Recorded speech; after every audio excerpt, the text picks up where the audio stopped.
Let's see if I can get some people chumming into our chat. Live stream chat, please. All right. It's Chris today, correct? Yes. And I'm so excited because I have a perfect topic for next week already. I'm so excited. Kevin Um, is first in the house. First in. Hi, Kevin. Hi, Kristen right Kristen. behind. Gen X. I've Oh, got a that's good you. topic for mine too. At least I have a good reveal. I haven't figured out exactly what I'm putting into it, but I've got a good topic. See my toys that I got this week? No. Oh, dude, I got some amazing toys. Let me see. You can see him and her right at the very top. What Colonel is that? Steve Austin and Jamie Summers. It's the $6 million man action figure that you can look behind his bionic eye. Do you remember that? Yeah. And then the bionic woman, Jamie Summers. I picked up both of them. Okay, listen, you know how they talk about there's like Mandela effect and coincidences and everything comes in threes and all that stuff. It is Sure. so weird that you mentioned this because my husband and I haven't heard the term bionic man since the last time I think we talked about it in a podcast episode, probably a year ago. So today we're getting out of the car and he goes, "Hey, you know what? When I get my surgery on my shoulders and my knees," he goes, "I'm going to be like the bionic man." And it's so funny that you said that because now I swear somewhere in my life, randomly, I'm going to hear bionic man again. Like it's going to come in threes. I was so psyched though to find them. I'm like, Yeah. I'm buying them. I love my toys. What's going on, Chris Clues? What's up? I was feeling Rambo today. Not that that's Rambo. I see it. a hint for my topics at all. All right. I see Sarah. I see Cindy. I see Chris and Pamela. Top Gun Kevin was the first one in today. Linda in the top 10. Kristen came in quick. How is everybody doing? Welcome to our new day and time. Hopefully this will work out better for people. No rushing home to try to get dinner. No rushing out of work. Hopefully everybody's where they need to be in their comfortable chair, beverage of choice in hand, ready to be entertained over the next hour. What do you think? I'm ready. I love it. We'll give everybody like another minute or two though, since it's a new time. Sarah's asking Chris how the weather's been. They've been waiting for a storm there for a few hours. Yeah, we had some good storms. Finally, we needed so much rain down here in Florida. It was like the grass was brown. Today, the birds were singing. They were happy. Tequila, hello. Wirehead, hello. James, hello. Yeah, Jamie Summers spelled Jaime, which is always the way I hated Jamie to be spelled because I'm like, that's Jame. But Jaime Summers originally died. Yes, her character died in the $6 million man, but because of her popularity, she was brought back and then given her own series. You know what else I learned?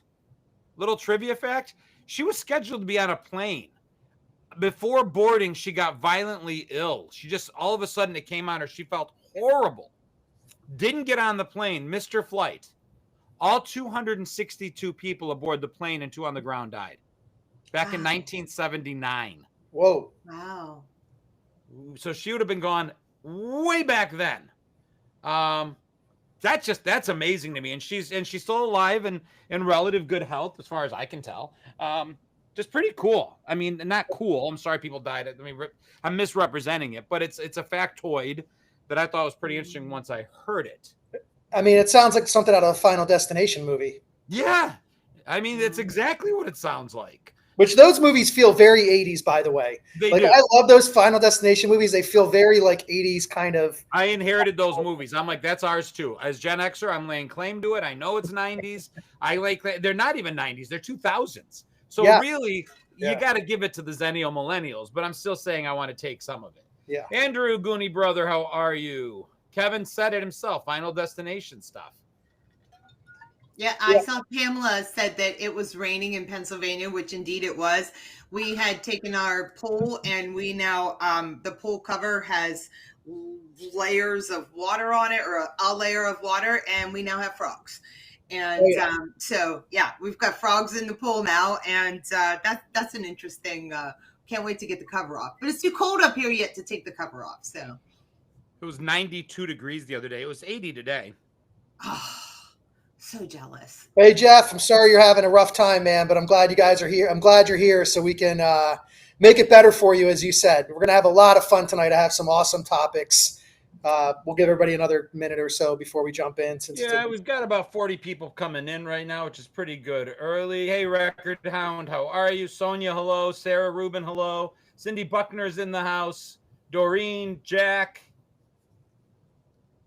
Looks like a lot of our regulars. I don't know if I said hi to you, Wirehead. Good to see you, buddy. Kristen says, better than Bats in the Belfry. Always. What isn't? I should probably move this. Kevin said, my kids still don't understand why I never stay behind a logging truck and rush it around. Like, exactly. I'm the same way, man. I see one, immediately that movie comes to mind. Yeah, Pamela's asking. Yeah, it was Lindsay Wagner that got sick and missed the flight. And like I said, everyone it crashed shortly after takeoff, and she obviously survived, and then went on to do a lot of stuff, obviously. But I don't know. That's I can't imagine. That's like those stories you hear. About people who were supposed to be at the Twin Towers on 9/11, and for whatever reasons they weren't there. Yep. That's, Big Bird avoiding the fact that they were going to put him on the Challenger before, they decided to teach her. There's these near misses that people have in their lives, and I always wonder if I'd gone left instead of right. Was that what was waiting?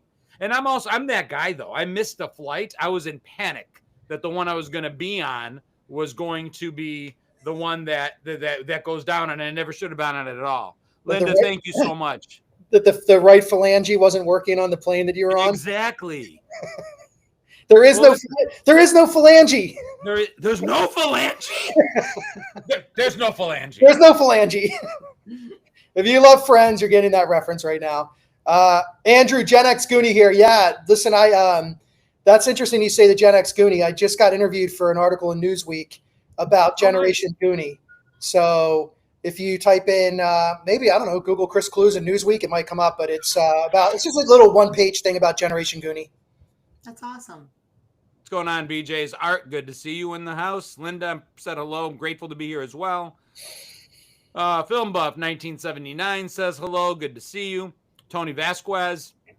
Listen, as people come in, continue to welcome them to the party.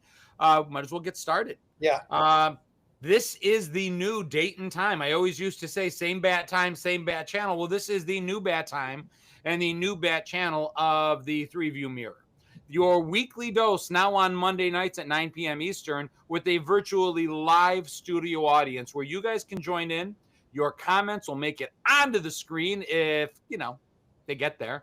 And you get to join in as we discuss three topics that span the decades of the 70s, the 80s, and the 90s, those 30 years that Gen Xers grew up in. And the cool thing is those topics may seem random at first, but there's nothing random about them. That week's host has something that is secretly connecting the three topics that we'll talk about for about 15 minutes each. And then at the end of our hour, and only at the end of our hour, the host will ask for what we think that connection is. Now, if you kind of think you've got it, or God forbid you've utilized modern technology to help you solve it, don't shout it out. Don't ruin it for the people watching. We will get there in the end, and that's when we'll ask for what your ideas are. Now, as far as prizes, yeah, you get a non-participation trophy. Your prize is the fact that you get to be here with me. I'm Gen X Channel, also known as John Katrides. You can find me here on YouTube, on Facebook, on Instagram, and TikTok. And I'm joined by two friends, one being Rochelle. Hi, I'm Rochelle Oblak, better known as Gen X Show, and people that love me call me Shell, so you're welcome to call me Shell in the comments. You can find me on all the regular social media channels as well. And I'm Chris Clues, keynote speaker, author. I write and speak about the lessons that we can learn from 80s pop culture for life and work. You can find my books on Amazon and maybe at a bookstore near you. And yes, JTR, the connection tonight, because I am the host, is going to be Tom Petty wearing Calvin Klein underwear while watching beaches. That is the connection. You know it already. I was going to say that has to be the first pinned comment or so. Is it just perfect? Yeah.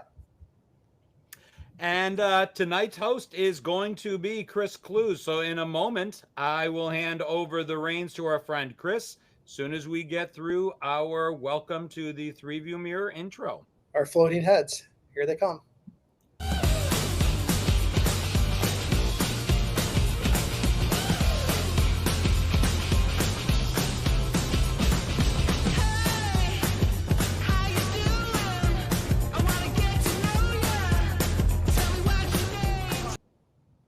There we are, Chris. The show is yours. Okay. So, of course, my 3 topics tonight I'm super excited about because I think they're big topics that we can spend all 15 minutes on. Absolutely no problem. And the connection is one of my favorites. So, and it's not Tom Petty. The three topics are AC/DC, The Breakfast Club, and high school dances. Yay. I love it. So the AC/DC, The Breakfast Club, and high school dances are the 3 topics. Did we get? Yeah, we typed them in there. Okay. I just popped them in. And All if you right, where know do the you want to connection, start, don't sir? put it in. If you know the connection, don't say it till the end, please. All right. Yep. So I guess we're starting off with AC/DC. Yeah, that's great. Yeah, we'll start off with AC/DC. First song that comes to mind. First what? First song that comes to mind. I had one immediately. What is it? Song for me, Thunderstruck. Back in Black. The What's album, yours, the first thing I Shell? thought. Thunderstruck. Mine is Hell's Bells. Yeah. Or it's Big Balls because when I was 11, my mom said, "What do you want for your birthday?" I think I was 11 or 12. And I was like, "Oh, I want the new AC/DC album, Dirty Deeds Done Dirt Cheap." Okay. So she gets it for me. And then, of course, I'm so stupid. I'm running around singing, "I've got the biggest balls on the wall." My mom said, "Where did you hear that?" Like, "Oh, my Dirty Deeds Done Dirt Cheap album." Gone. Looking for like a year. And then I think when I turned 12 or 13, whatever, she gave it back to me. Yeah, I wish my husband was here to talk about this one because he absolutely loves AC/DC. Yeah. Highway to Hell. I mean, Hell's Bells, Highway to Hell, somebody said is a great one. Yeah. And then somebody was asking Bon Scott or Brian Johnson. It's such an interesting, because we talked about Sammy Hagar, David Lee Roth, but I think this one is actually like more, I was speaking at at the Sarasota Yacht Club last week. And there's Bird Key over there. There's a really, really exclusive club on Bird Key. And Brian Johnson lives on Bird Key and comes over to have dinner at the Sarasota Yacht Club. And I was really hoping while I was there speaking that I'd have a chance to meet him because that would have been really cool. And it didn't happen. So. I wish I knew something more about, like, I knew about Bon Scott, Brian Johnson, but other than loving the music, I loved the music of AC/DC, but I wasn't into the band in terms of like getting, like, I wasn't a super fan where I got to know everything about the band. I had other favorite bands, but did I love their music? Absolutely. I'm sitting here looking at the songs, I'm singing them in my head, as people are just going on with the songs over there. They're an iconic, I mean, so much of their music is iconic, and I actually appreciate it even more today than I did, I think, when I was a kid. Like, I liked it as a kid, but now, like, looking back, because there's no, I don't know, are there rock bands that can fill up arenas anymore? And that's, when I go look at these YouTube videos of, you type in AC/DC, Hell's Bells, I think Argentina, and you'll see, like, there's like 120,000 people in there, and it's just so incredible. And they're so good live. And I don't know what happened to our rock and roll. Who was the soundtrack to a Stephen King movie, Maximum Overdrive? That's AC/DC? Yeah. Who was on Maximum Overdrive? Yep. Maximum Overdrive. That movie was amazing for me, but any Stephen King book, movie, or every time I hear that or think of that, I just see the Green Goblin on that truck. That's like an image connected to a song. I was talking about seeing a movie. I think our generation's really good. I meant to say seeing music. I think our generation's very good at visualizing music. And when we hear certain songs or certain things, boom, our mind instantly thinks of something. Pamela said the meaning of their name of the band. Because again, Chris, what is the meaning of what is there a bigger meaning behind AC/DC? I don't know it. I mean, there's a lot of different theories out there. I didn't really Okay. find one that I would say like I could honestly say like this is somebody knows. If somebody's heard that, I would love to hear it in the audience. Um, but I mean, I don't know. I remember as a kid in the 70s, late 70s, early 80s, being AC/DC meant you kind of swung both ways. I don't think that was it, but I remember that was, the slang connotation at one point for that. I think it's power, right? That's the connotation I take away from it, is that it's just power, electricity. It's all of that. But That's I what I don't was know. assuming, but I didn't know if there was another version that, behind the name. I mean, I didn't see anything that outright, that. And again, maybe somebody has. Yeah, I knew alternating current, direct current. I know what AC/DC means, but like I thought maybe there was an alternative meaning or alternate meaning to that besides the actual, Wow. That's pretty impressive, John. That's one way to do it. Yes, it is. And they, John Bon Scott saw the writing for AC/DC on a casing and he liked it and used it. AC/DC show on Netflix has the interview that talks about it. Thank you, Wirehead. Oh. I did not know they had a rockumentary. Is it a rockumentary, I assume, on Netflix? Yes, there is one. Not on Netflix though. It's on. I think it's on Amazon Prime. Again, I could be wrong, but pretty sure. And they've been in like so many movies as well. Like I mean, but everything like from Iron Man, which I want to say used Back in Black, maybe. Not really sure. And then Grown Ups, Super Mario Brothers, like all over the map. Like that's the thing about their music is, for the time when it came out, it was hard rock. But now it's just become part of pop culture. So much so that you can hear it in a Super Mario Brothers movie. You could actually probably hear an ACD song in a kid's movie. I mean, it's become that integrated into our pop culture that it's just great music. When it first came out, it was kind of in the same, for parents, they would have looked at it in the same way they might look at Kiss or something like that and say, oh no, you're like my mom. You're not listening to this. Like Twisted Sister, like, what are you going to do with your life? I want to rock. Speaking of somebody like Twisted Sister or the hair bands of the 80s, you go back and you listen to that music and some of it didn't age well. You could clearly like, oh, that's an 80s song. And if you played it now for somebody, it'd be like, it's kind of hokey, you know what I mean? And there's these kids on TikTok now and other channels where they're like, they've never heard this particular AC/DC song or something. They'll put on headphones and then they listen to it. Yeah. And they're like, wow, this is a really good song. And I think it speaks to how universal and good their music was, because you could not know who AC/DC was as a younger kid today. Listen to one of their songs and you're going to be playing it over and over again because it stood the test of time. It does not sound like a 70s song. Back in Black doesn't sound like a 70s song. It does, all these songs do not sound like they are from that particular generation. They sound like they could have been made yesterday. Yeah. Well, and to Chris's point of view that they've entered pop culture, certain bands will just live on in this generation, whether they know the music or not, because the band has grown beyond their music. Their name itself, their iconography, just the name AC/DC on a T-shirt has gotten bigger than the songs themselves. These kids will be wearing Nirvana T-shirts and AC/DC T-shirts, whether they know the music or not. And when you ask them what they're wearing, they'll tell you it was a big band back in the 70s or 80s, but the band will outlive its music in terms of its pop culture strength. Mm-hmm. Yeah, Beavis and Butthead. I mean, it's like I don't know. For me, like when the opening of Hell's Bells, just the bells itself, like it's just, I don't know, man. It gives, honestly, like there aren't a lot of songs that give me chills when they first come on. But Hell's Bells, for me, it just does. There's something about just such a simple beginning to a song, just a bell. and then the slow guitar riff. comes in. Yeah.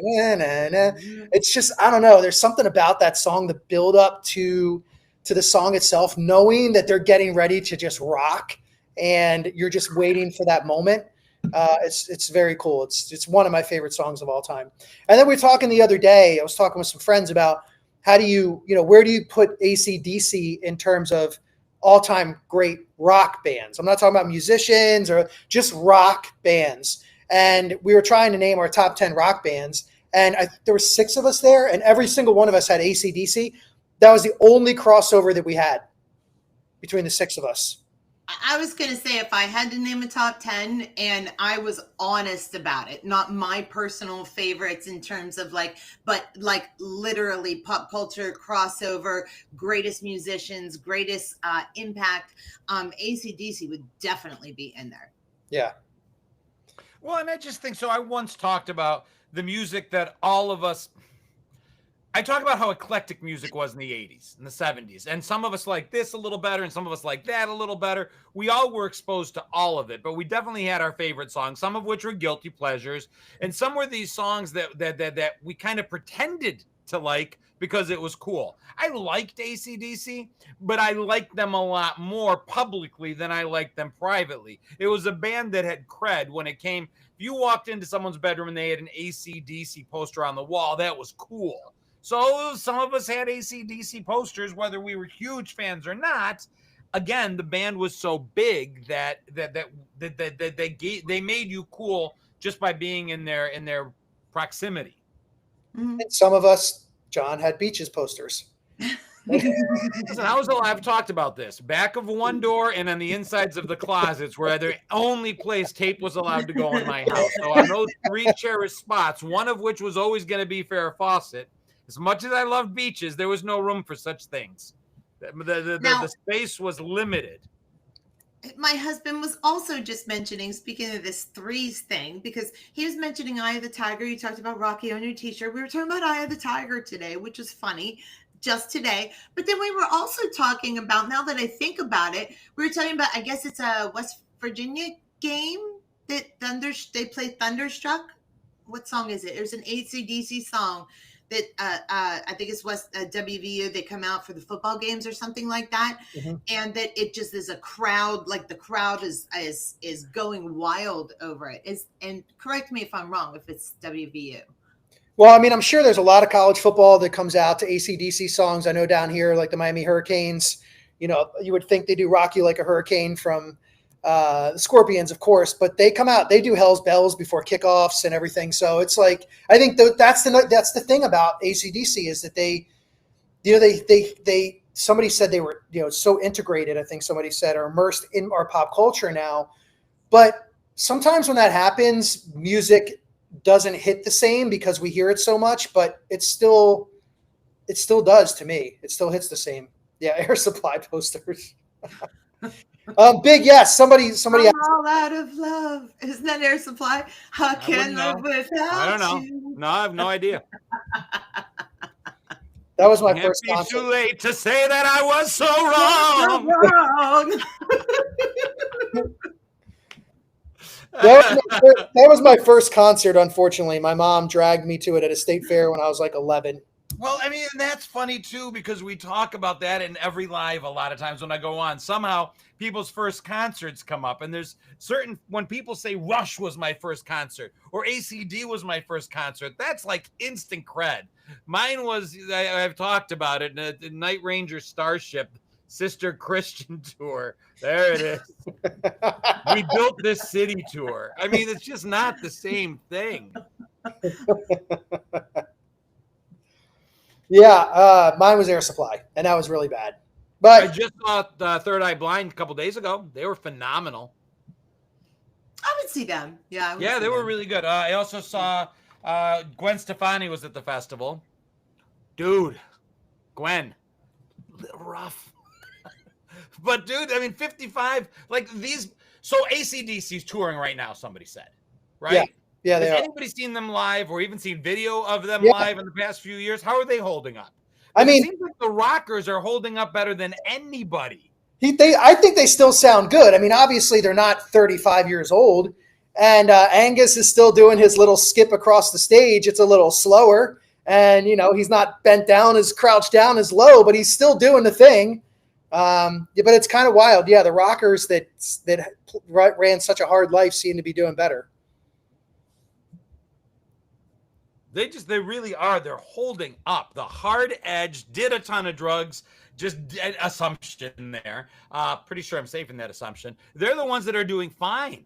And then Air Supply looks like, if you see the picture of the two guys from Air Supply, do yourself a favor. If you're having a down moment, you're kind of sad and want to just get picked up a little bit, just Google the two front singers from Air Supply and see them today. I won't describe it nor ruin it for you, but you just go ahead and do that.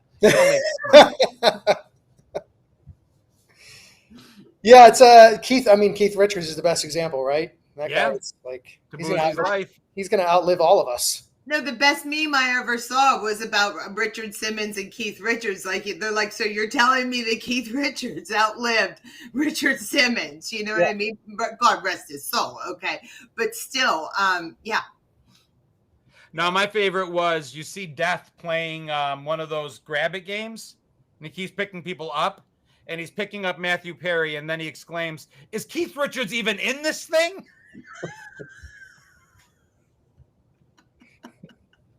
Oh my God! Rest in peace. Kristen said they look like my aunts now. Yeah. Oh, somebody looked at them? That was quick. By the way, so do the Goo Goo Dolls. No, they don't. They look awesome. Knock it off. Oh, come on. Take a look again. I have not looked at them. With no hate to any vintage furniture owning lesbians in Vermont, but that's the image that comes to mind.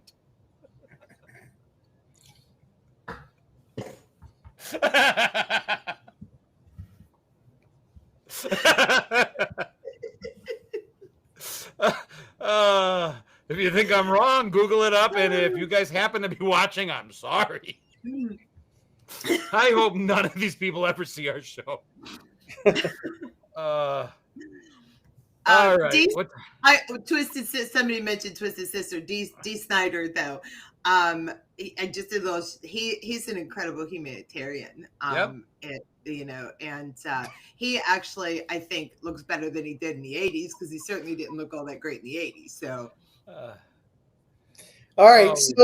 So we any last thoughts on AC/DC? No. Besides the fact that I think I feel so fortunate to have grown up in an era where we had music like that. Yeah. Because it's gone. It seems like it anyway. What's going on? Oh no, we only got about 10 more minutes left of the show. You're not really going to drink that, are you? What are you talking about? Yeah, I don't believe that's the same glass. Or it's not Mad Dog 20. I think he has Kool-Aid in there. Yeah. Sure. Mm-hmm. Same as Monday night show, dude. Nice magic. We're on prime time. This is prime time. It's not Friday at 5:30. It's Monday at 9 o'clock. Let's go. Yeah. He did the same thing in high school. He filled it up with Kool-Aid and called it a day. In high school, I made the mistake of stealing, what was it called? Anheuser-Busch had a non-alcoholic O'Doul's. I stole a 12-pack of O'Doul's from my parents' bar and drank it at my first party, thinking that I was drinking actual beer. All right. Okay. SMD 2020 still exists. Oh, yeah. So does Thunderbird and what's the other one? Wild Irish Rose. All right. So we talked about AC/DC, and now we're going to talk about the iconic movie for Generation X, The Breakfast Club. And this could go in a million different directions. I don't really care what we talk about in The Breakfast Club, to be honest. Just a whole conversation about the movie itself and the fact that it came out 40 years ago, which is... No, it didn't. Yeah. It came out in 85. Yeah, 40 years 20 ago. years ago. Yeah, 20 years ago, right. Right. That's where we're leaving that. Gen X math, 20 years ago. Yes, 20 years ago. Yeah. Yes. Dude, I've said it before. If you ask me top 5 movies Thank you, Mr. Blackstar. If you ask me 5 movies, top 5, you can only take 5 movies with you to an island that you're going to be stuck on for the rest of your days. What movie? Well, you know, this is on that list. I will watch Breakfast Club over and over and over again. I could probably only list 3 and say that I'm positive that these 3 would be on that 5, and the other 2 I'd be iffy on. Breakfast Club is guaranteed spot on that 5. Really? See, I no, I would not make. I mean, There's I just love so the many movie. pieces I pick out of it every time. I'm like, that didn't hit me the last time. It doesn't matter how many times I see it, something resonates differently with who I was back in 1985. You might, I mean, I don't know if you were one of these kids. I was all of these kids. Yeah, we always talk about that, about how we were every one of these kids wrapped up into one body. You know, we were involved in a clique. We knew this person from this clique and this clique and this clique. And that's what the whole movie really circled around, was all the different cliques and the personal identities of all the characters. But I'm surprised you would put that on repeat. I don't know. It's a I happy love the place. movie. It puts me in a happy place. I love the music. I like when they're dancing. I like when Anthony Michael Hall does the chick can't hold their smoke. I know the lines. It's just pure joy for me on the screen. That's why. She lives in Niagara Falls. You wouldn't know her. Yeah, I mean, just even like the subtle things when Principal Vernon comes in and says, "Who took the screws out of the door?" Yeah. They show Brian, and he's just like this. He just subtly points at Bender. He's just really like. The world's an imperfect place. Sometimes screws fall out. I love the scene, the you know, as I've gotten older, the 5 or 6 minutes where they're in the back and they're talking about how they ended up in detention, what they did, you know, and Brian with his flare gun and Ali Sheedy, you know, she's just like, oh, well, you know, I didn't have anything better to do. And then they get into, are we going to be like our parents? And it's just, I feel like that scene is just kind of, I feel like it would resonate with kids of any generation, because they're talking about something that every kid struggles with. And that's that relationship with their parents at some point, all in different ways, of course. But there's a missile in my house, Gary, from Weird Science. Yeah, I knew that one. Yeah, I mean, there's just that scene back there. It just shows you like how tapped in John Hughes was to the teen angst and, you know, the struggle of being a teenager. Even when he was in his early 30s, he still just was able to tap into it so well. So here's the question. That movie showed us where we were, all 3 of us, and probably the vast majority of the people in the virtually live audience. That shows who we were 20 years ago, back in 1985. Leave my math alone. And the question was, would we turn into our parents? And Ali Sheedy said yes. It's inevitable. Yeah. Did we? When you grow up, your heart dies. Yeah. And Did we though? Did it? Bender says, "Who cares?" And she says, "I care." My question to you is, did your heart die, and did you become your parents? I mean, I think I maybe took elements of each of my parents, but I think I also recognized the things that I didn't want to be. And I worked really hard, because, you know, there's pieces of your parents in you, whether you like it or not. The question is, how do you separate the pieces that you didn't like or don't want to be versus the things that you want to embrace? And, you know, I think I tried to do my best. I would probably take the words right out of your mouth. Which is just that yeah, you take a little bit of this and a little bit of that, mix it together, and try your best to create something new, picking off all the, you know, little pieces that you didn't want. Here's the irony for me. The pieces of my parents that are in me today, and this might be the most Gen X thing of all of it, but the adult pieces of my parents that are in me today were in me at 17. They were there. We were forced to have those adult pieces in us then. So now that I'm sitting here at 55, I told you yesterday I went out and I spent $185 on a Lee Majors and on a Steve Austin and Jamie Summers doll. I mean, action figures. Dolls. That's not my parents. That discussion before. I say it all the time. Heart of a 12-year-old, wallet and brain of an adult, and I've got to make that work. I honestly think we stayed young at heart more than our parents ever dreamed that a person could. And I don't know if it's a luxury. I don't know if it's something that the world around us allows today and didn't allow them. But I'm proud of our generation for getting done what needs to be done, for always being the adults we needed to be, but for not letting our hearts die, for not turning into the aspects of our parents that we were afraid we were going to at 18. That's the part of the movie that I love seeing coming forward. Yeah, and I mean, just in general for me, I think the movie is an hour and 32 minutes. And you think about how long it takes them to tell a damn story today. And he told this great story in an hour and 32 minutes. And it feels like when you're watching the movie, it feels so much longer, not because you feel like, it's dragging, but because you're getting so much out of each one of these characters. I mean, talk about character development and character arc, and getting each one of these characters from the place that we meet them to an entirely new place in 92 minutes. It's really an incredible feat. And it says, I was just going to jump in real quick because it was scrolling by and I missed it.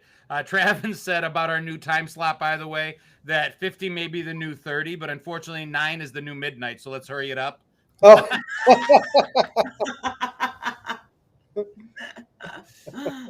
I didn't mean to cut you off. That's okay. I mean, I was just saying, like, to be able to build those stories in an hour and 32 minutes, it speaks to John Hughes. It speaks to all 5 of the actors and how talented they are, that they could take us on this like journey in such a short period of time. And then we talk a lot about 80s movies and how I'm sure there are iconic moments in 90s movies, 2000s, 70s, but some of these iconic movies from iconic moments from 80s movies. I mean, at the end of The Breakfast Club with his fist up, like that is just so iconic. It's the same thing as the boombox and Say Anything. There are just these moments that were captured in the 80s. And that last 2.5 minutes of The Breakfast Club where he's reading, Brian, Principal Vernon's looking at the letter and Brian's narrating it, and they're all kind of leaving and going in whatever direction they're going to go is just perfect.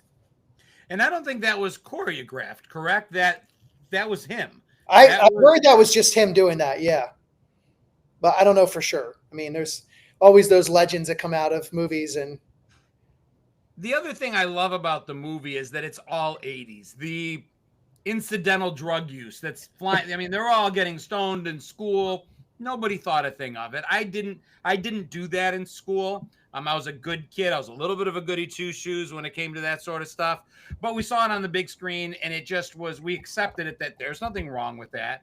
There's moments that are today problematic about the movie, but it's so 80s. The soundtrack, the dancing, the clothes, the niches, the cliches, all of it, the tropes. Absolutely. That's going on an island with me. Shell, you need to put it on your list. It's so funny now you said that the weed, and I started thinking about what if your dope was on fire? Well, sir, it's in Johnson's pants. Now, Chris, you got to describe the infamous Principal Vernon thing that we've talked about here before. You're going to do this to me. We're not going to pick on you. I swear to God, we're not picking on you. Yeah, right. I'm going to get abused in the comments section. I think we have a sophisticated audience that one night, it was just so hilarious. We just like ran with it. But honestly, I think you had a point when you talked about Principal Vernon. And I'd love to hear what was your point? It escapes me. I am the eyes and ears of this institution. That's one of my favorite lines, and that's Carl, the janitor, Blister Bill. I love that. Like when he's telling them, "Oh, you guys just think I'm some little peon." I learned a lot cleaning up after you. So I just said, and I know that like everybody's going to rip me for this, but I loathed Principal Vernon when I was younger, the same way that I loathed Mr. Hand in Fast Times at Ridgemont High. But as I got older, I actually started to appreciate him in some ways, Principal Vernon, because I do think that he was trying to he was maybe not going about it the right way, but he was trying to be a father figure to Bender in some ways. Like he knew Bender was going the wrong way. He was going to end up in prison. And he was trying to do what he could to keep him from doing that. Now, he said some other things during the conversation with Carl, the janitor, which were different. But I actually started to understand Principal Vernon a bit more as I got older, and why he was, particularly his relationship with Bender. So I'm sure I'm going to get ripped for that, but that's okay. Because I also am glad that they broke his rules, because if they didn't get up from their chairs, if they didn't talk to each other like he told them not to, then don't put that. Then they wouldn't have gotten to know each other, which was the whole premise of the movie. So I still think he was a dick. I didn't like him. I thought he hated kids. He reveled in his authority and power. He was everything that represented what we thought adults did when they abused their power. And I think you're 1,000% wrong. And I'm waiting on the chat to see what they think. Yeah, well, the same way. Like I hated Mr. Hand, but then like looking back, I'm like, I wish I had a teacher like that a little bit, because he kind of pushed him. Yeah, that's great. Yeah, that was Bowie, right? Who said that? Yeah. Is that Bowie who said that? Yeah. No, it was Boozy Life. What? No, but it was David Bowie, right? Was it David Bowie? I think so. Yeah. Linda says they could do a follow-up breakfast club, starting with them attending Principal Vernon's funeral and then meeting for dinner and talking about their lives since high school. I've said before, I hate remakes, but I love follow-ups. If they could get the original cast, and maybe, is Chris Columbus still alive? I know obviously Hughes is. I don't think he's gone too. God, that's a good question. Maybe somebody that has that caliber of ability, I think would be. I'd love to know what happened to the kids. And you were talking about the perspective on Principal Vernon. You're saying he's a dick. You're saying you can respect his point of view. I think if they went back and they went to his funeral, they would likely thank him for being a little tough on them when they may have needed it. Truly, honestly. So here's the thing, though. We all had those teachers that were tough on us and we learned to really appreciate, but they always two sides to them. I didn't see the other side of Vernon. He just was smacking them. And you could say he had the best of intentions, but in the little bit of him they showed us in the movie, I didn't see the other side. I had teachers that were really tough on me and told me what I needed to hear when I needed to hear it. But there was also the other side of them as well.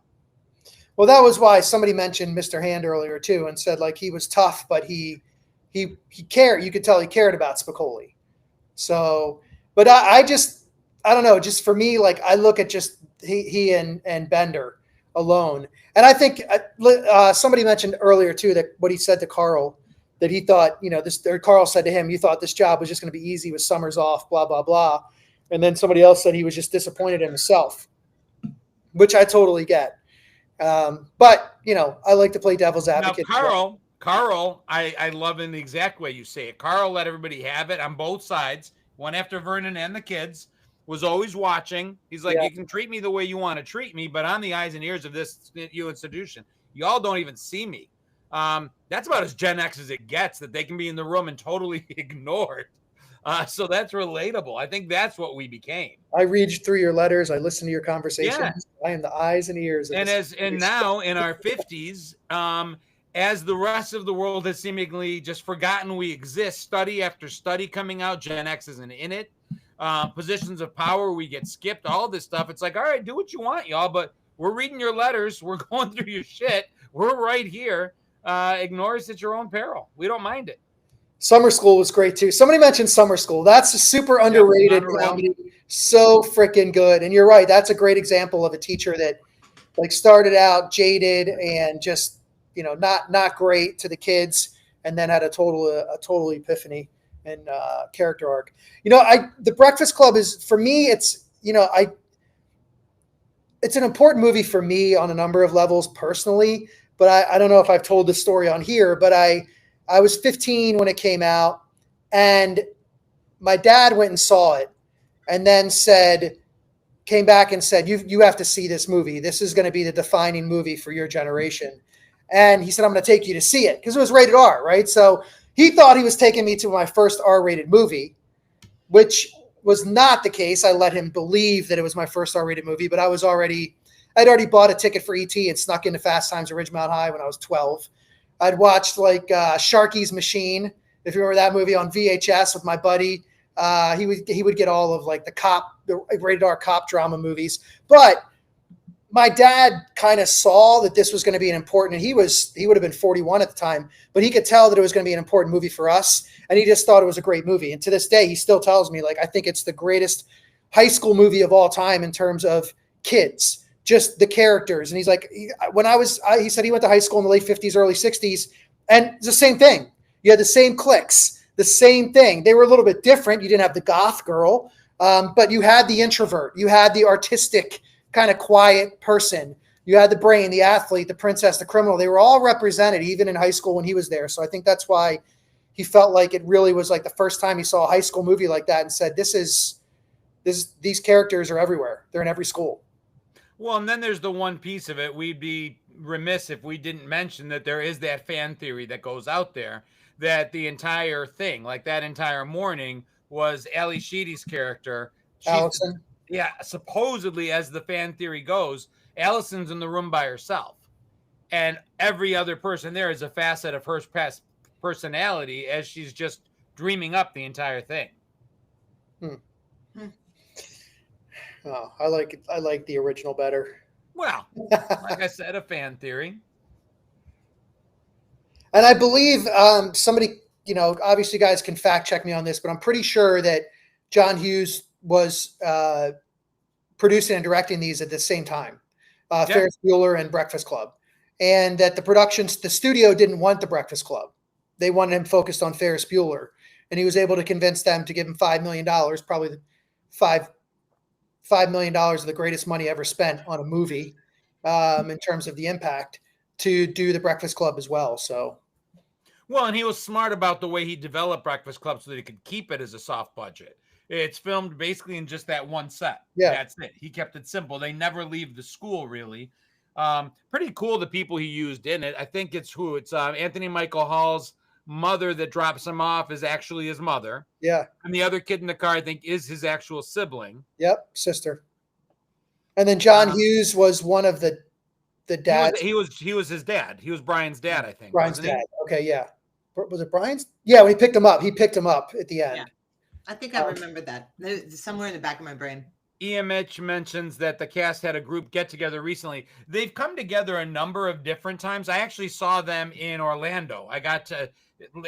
There's video of it all through my YouTube page. I saw all of them together speaking just a couple months ago, except for Emilio Estevez. He's been the one holdout. He never really had any interest in getting back together.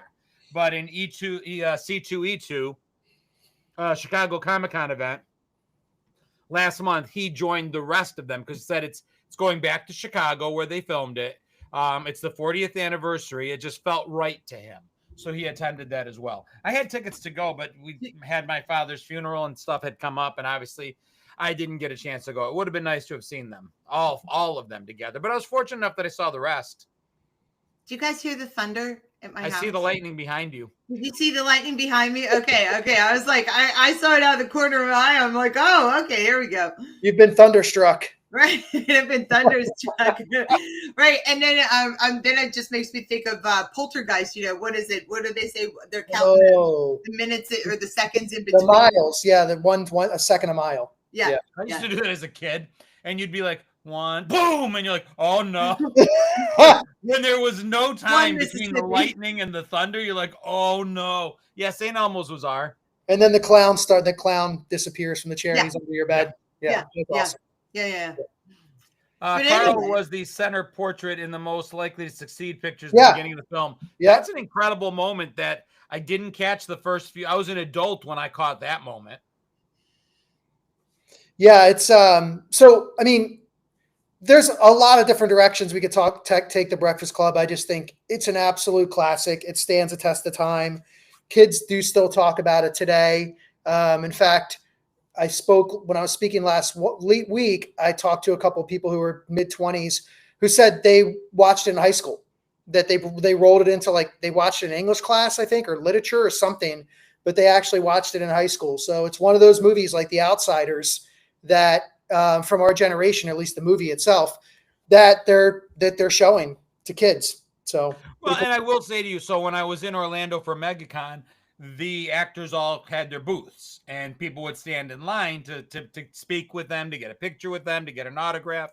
And 40% of the people in line, probably a little less than half, were kids that weren't alive when the play. They were young.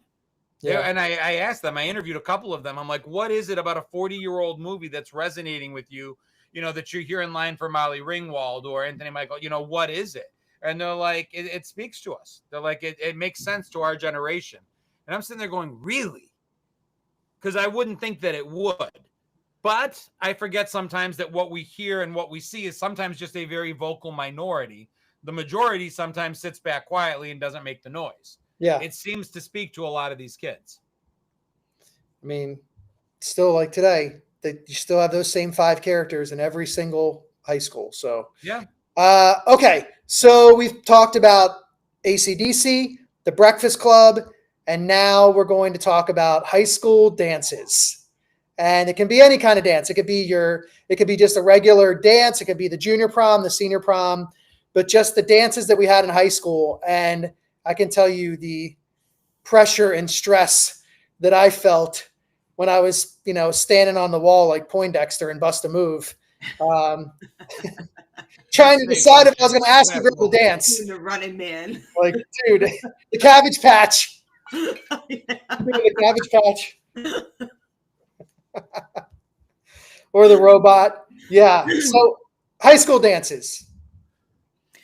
The first thing that comes to mind for me is the classic middle school. This is the middle school dance, the classic zombie back and forth dance. This one where you had the arms, for the slow dance songs. Oh, yeah.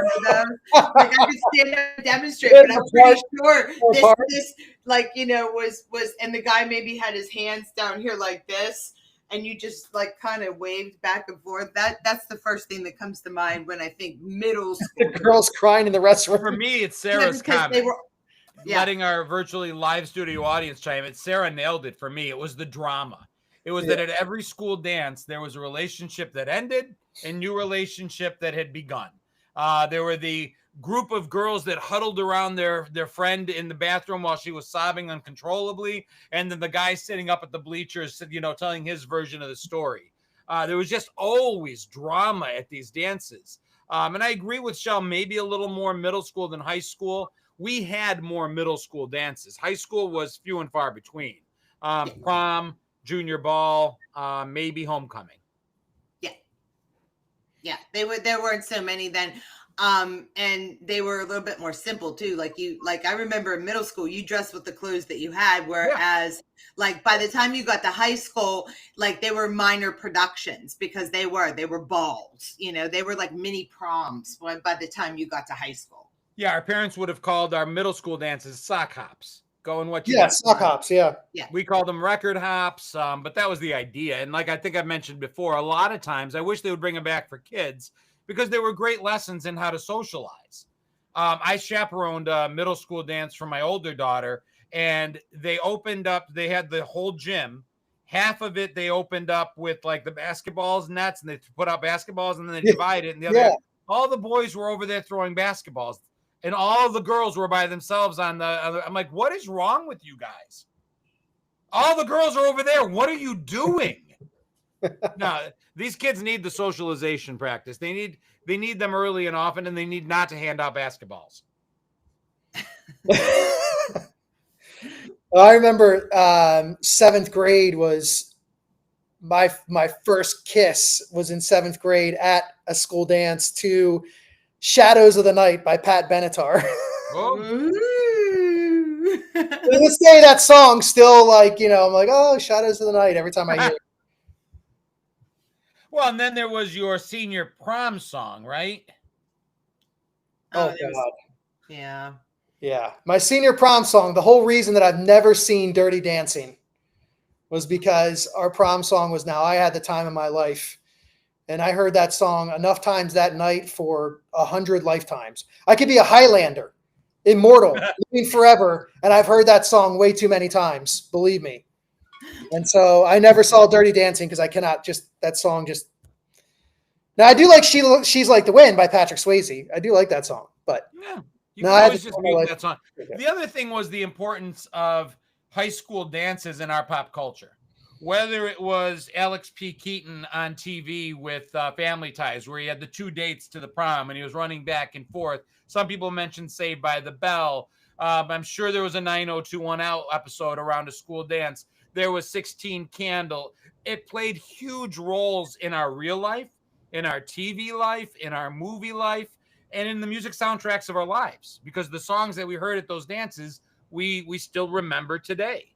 Can't Buy Me Love, the Anteater dance, the Anteater mating ritual dance. I think that he did, and they all followed. Yeah, I mean, if you're right, I mean, it was a big '80s thing, and so many of these romantic comedies or comedies had something centered around a high school dance for sure, and even today. And even into the 90s, there's the one, help me. Damn it, I'm running blank on all. Usher's playing the DJ.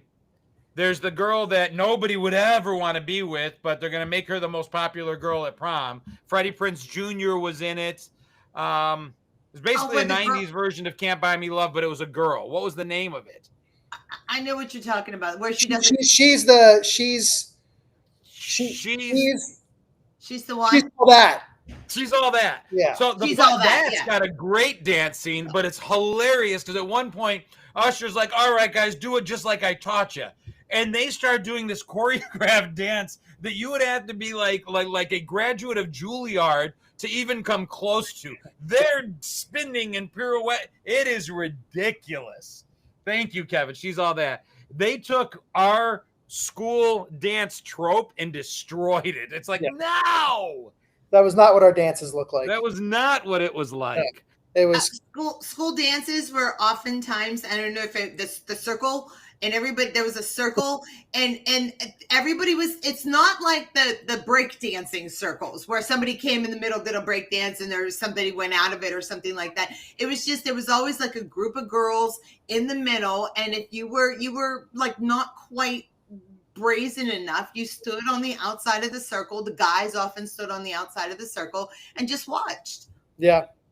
Now I'm thinking about like we already told you it was She's All That and the MD20. We're on a lag here. Your comments aren't instantaneous to us, just so you know. It's not the MD 2020 kicking in. I now I'm thinking about the prom for Fast Times with Spicoli, Wooly Bully, doing the Wooly Bully. And that was more like if you looked at that dance floor, go back and watch that dance, there was a lot of interesting types of movement going on that floor in Fast Times. So Robert says, good evening, Gen X chat crew. Came in late. One of the few Gen X people who don't like the Breakfast Club. I graduated in 85 and didn't know any of those people. That's hard for me to read because I may not have liked some of those people, but I can't imagine a high school that you didn't have a nerdy kid. I can't imagine a high school that there wasn't a rebellious kid wearing a jean or leather jacket. I can't believe you didn't have a princess somewhere in class or the athletic jock.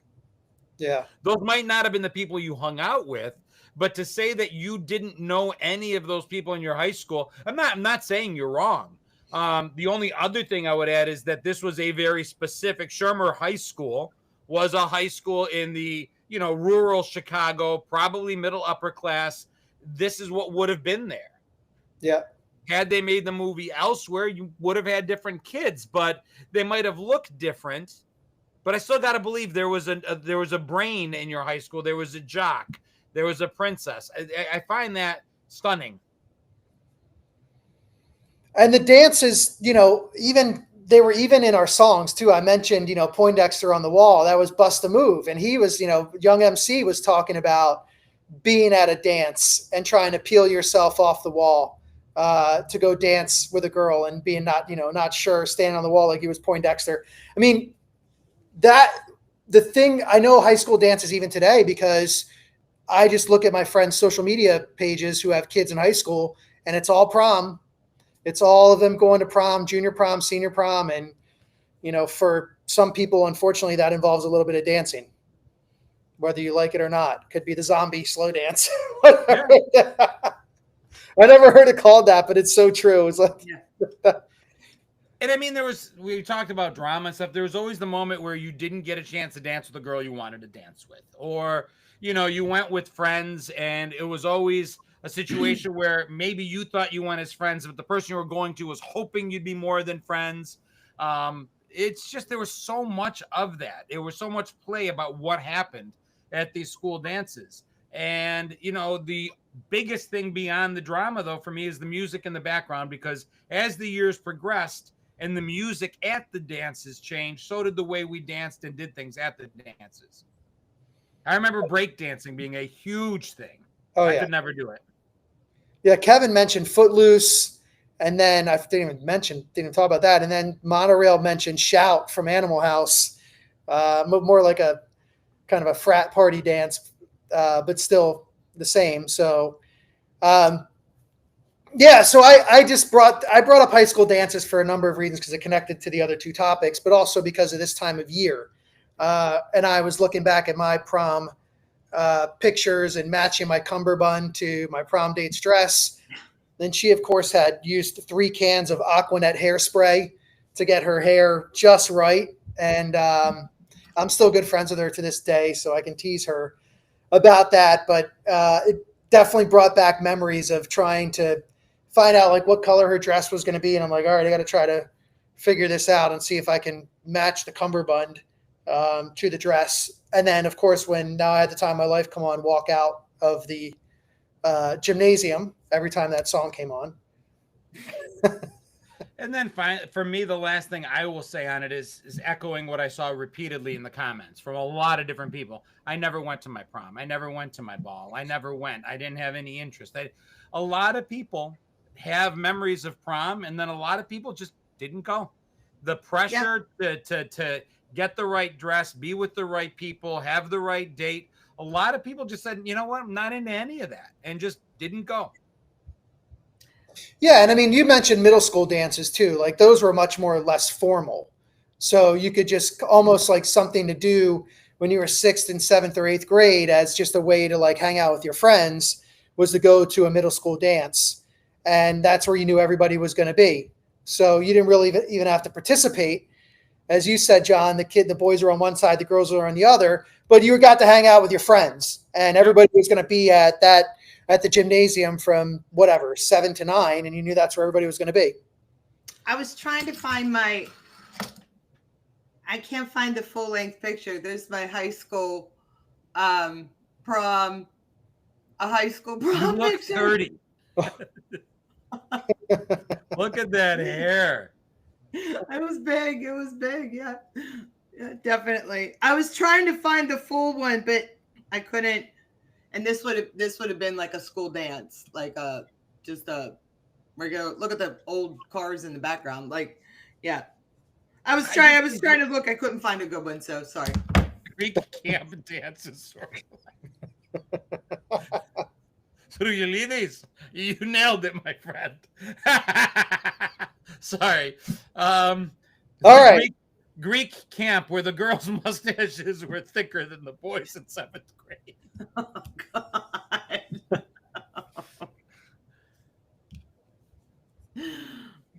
Right. Okay. So we have, let's just go back on the topics. AC/DC, Mm-hmm. The Breakfast Club, and high school dances.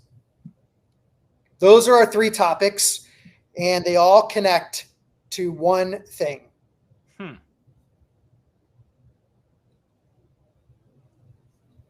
I don't have it. I don't have it either, only because I'm assuming I heard my first thought was John Hughes, because mentioning of the school dances. Then I started thinking of people were mentioning 16 Candles. So 16 Candles came to mind. And again, John Hughes. So that was where my brain was headed, but I couldn't tie in AC/DC unless there was somehow another movie that I'm not aware of that featured a school dance, and it was by John Hughes. And it wasn't. Yeah, I had no problem based on John Hughes movies of connecting the high school dances to John Hughes and to Breakfast Club.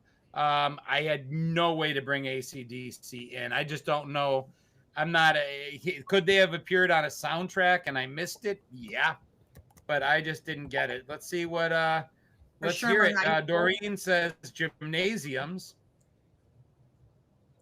The Kiwi Jim says Cafetorium. the Jim Cafetorium. Travis, oh, that's not a guess. Give him another minute. Big balls is the connection, says John.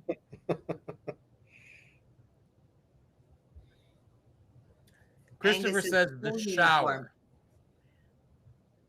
Angus's school uniform. That's a pretty interesting one. That was a good guess, but it's not it. Yeah. Yeah. Because you said it was something that was your favorite. And One of my favorites. Yeah. Yeah. And I'm trying to think. We've talked a lot over time. And I know John Hughes is one of your favorites. So that was one of mine. That was the only thing I could think of. But I don't know how it connects to AC/DC.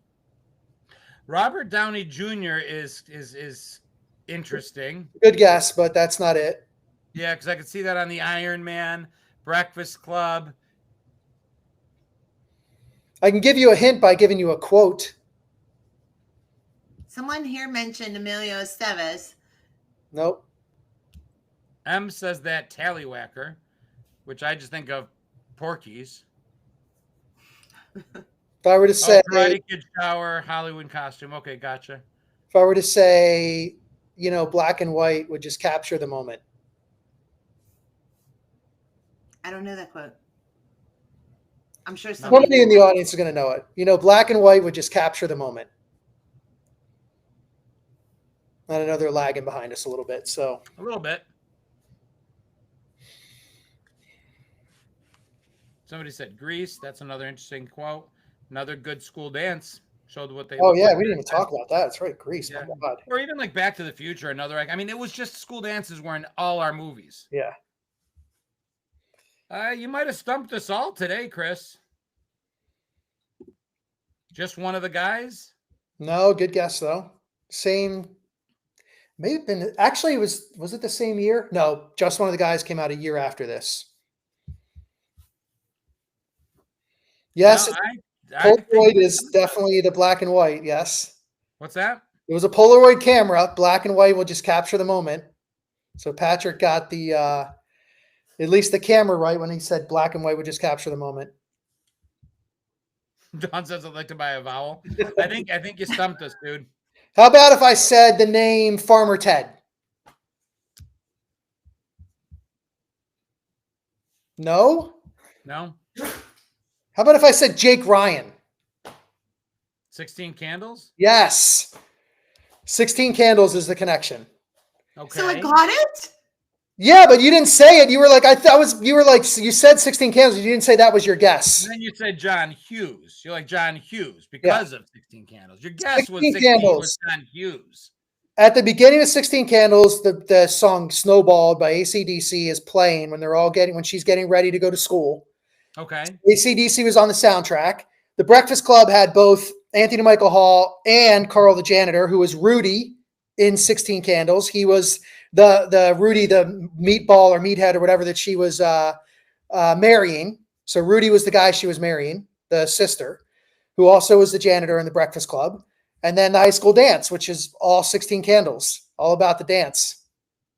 The two dances, actually. Yeah. Yeah, getting Jake Ryan to go to the prom and also the dance. Yeah, it looks like Sarah did get it. A couple people got it. They were lagged. So there were some guesses on there. Yeah, I've told you before, you nailed one of the movies, unfortunately, that I've just never seen. Oh. 16 Candles was that one at the time or soon there. I just always thought of it as it was something we relegated as a chick flick. It might not have been, but it just felt like that at the time. And then I never watched it and then never really went back around to watch it. Yeah, Wirehead, Randy. Yeah, he played the oily bohunk, Rudy. So the reason I brought up 16 Candles is because it came out 41 years ago yesterday, May 4th, 1984. Was the day that 16 Candles came out. So wow. Yeah. So it's 51. It's 41 years old. 41 years old. And it's James Spader, right? No. 16 Candles was John Cusack, Anthony Michael Hall. Who was the dick in that one? Molly Ringwald. In 16 Candles? Yeah, who was the one that was the bad guy? There really wasn't a bad guy in 16. Oh no, I'm thinking of a different. Pretty I'm in thinking of Pink a is what you're different. thinking. What am I thinking of? You're thinking of Pretty in Pink. Pretty in Pink. That's what I'm thinking of. Which is Okay, the okay. other movie I've never seen. And I Okay, always confuse those two because I just constantly think they're the same movie. Okay, yeah, that's what I'm thinking of. I was thinking of Pretty in Pink. Which was the one with Long Duck Dong? That was Long Duck Dong. 16 Candles. Yes. Okay. Yes. Yeah. And Molly Ringwald's in both. Yes. Okay. But it's been so many years since I've seen both of those. Now, Breakfast Club, I've seen more recently than I've seen those two movies. Especially 16 Candles. I think it might have been. I've seen pieces of 16 Candles. Like I've seen the What's Happening hot stuff pic.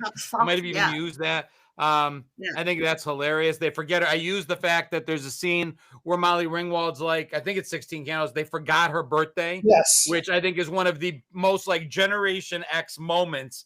I think I did a video where people are like, what's it like being Generation X? And I play that moment where she comes downstairs and they've forgotten her birthday. I'm like, that's it right there. Yeah. Mm-hmm.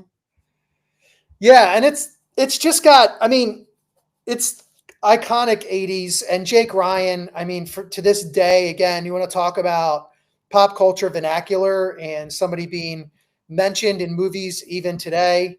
And disappointed in her dress. I've seen the dress.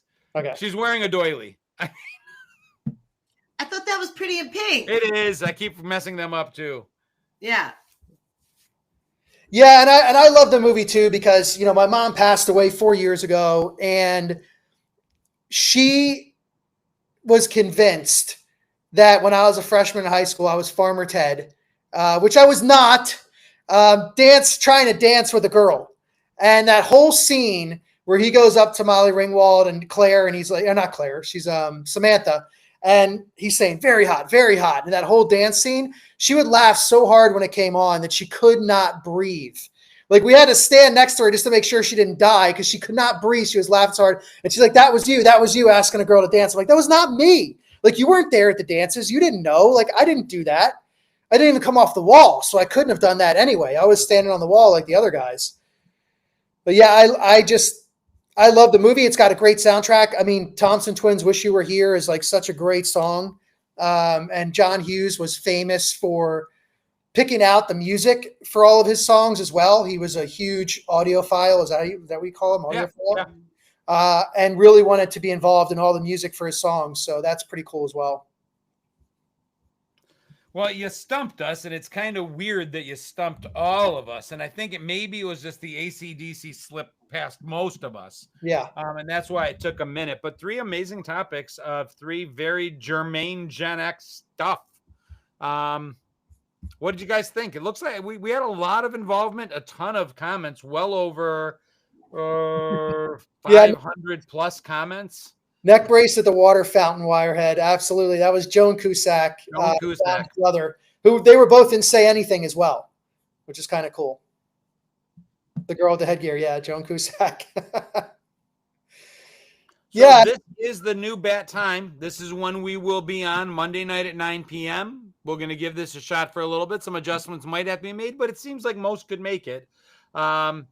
Every Monday night, 9 p.m. Eastern time. Next week, it's Shell. We rotate the hosts, so I see some new faces in here. We're going to be doing this again next week, and Shell will be the host with 3 different topics that none of us but her will know. Mm-hmm. And you've got yours already. Yeah.